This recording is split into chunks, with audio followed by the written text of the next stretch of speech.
Saturday, I think it's an appropriate time. And after that, I would say पहले अमेरिकी राष्ट्रपति Donald Trump ने Hamas को चेतावनी दी कि अगर उसने 15 फरवरी 2025 की दोपहर 2 बजे तक सभी इजरायली बंधकों को रिहा नहीं किया तो वो गाजा में नर्क की तबाही ला देंगे। और ट्रंप के इस बयान के बाद पीएम नेतन्याहू ने भी हमास को चेतावनी दे दी है कि अगर उसने सभी बंधकों को तय समय पर नहीं छोड़ा तो इजरायली सेना गाजा पर फिर से हमला कर देगी। Saturday at 12 o'clock, I think it's an appropriate time. लेकिन इस सबके बीच इजरायल से करीब 2000 किलोमीटर की दूरी पर बैठा यमन का हूती पिछले कई दिनों से शांत है। दरअसल गाजा में युद्ध विराम की घोषणा के बाद हूती ने इजरायल और लाल सागर में हमले रोक दिए थे। वो हूती ही था जो 7 अक्टूबर 2023 के हमले के बाद हमास के रक्षा कवच के रूप में सामने आया था।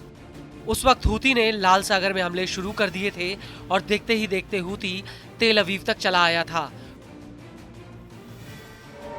हूती की मिसाइलों और ड्रोन ने इजरायल के अलग अलग हिस्सों में खूब तबाही मचाई थी।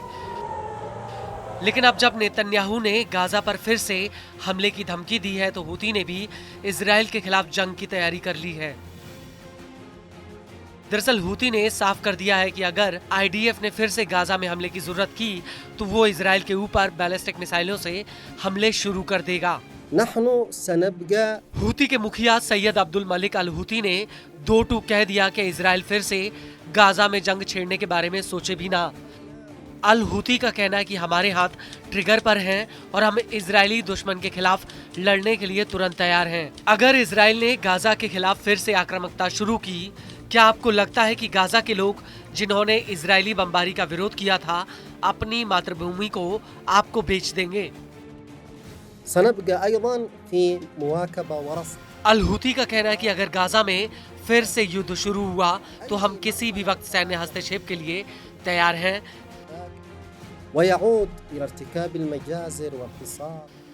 इस सब के बीच बड़ी बात यह है कि हूती के हमलों की वजह से पूरी दुनिया का शिपिंग कारोबार गड़बड़ा गया था। हूती ने लाल सागर में 100 से ज्यादा अटैक किए थे।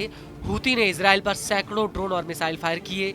हालांकि हूती को रोकने के लिए अमेरिका, ब्रिटेन और इजरायल ने यमन के भीतर हूती के ठिकानों पर कई हवाई हमले किए थे, लेकिन उसके बावजूद भी हूती के हमलों में कोई कमी नहीं आई, बल्कि हूती ने और ज्यादा आक्रामक तरीके से इजरायल पर अटैक शुरू कर दिए थे।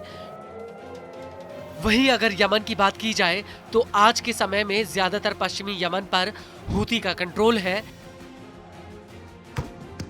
यमन की राजधानी सना पर सितंबर 2014 से हूती का नियंत्रण है।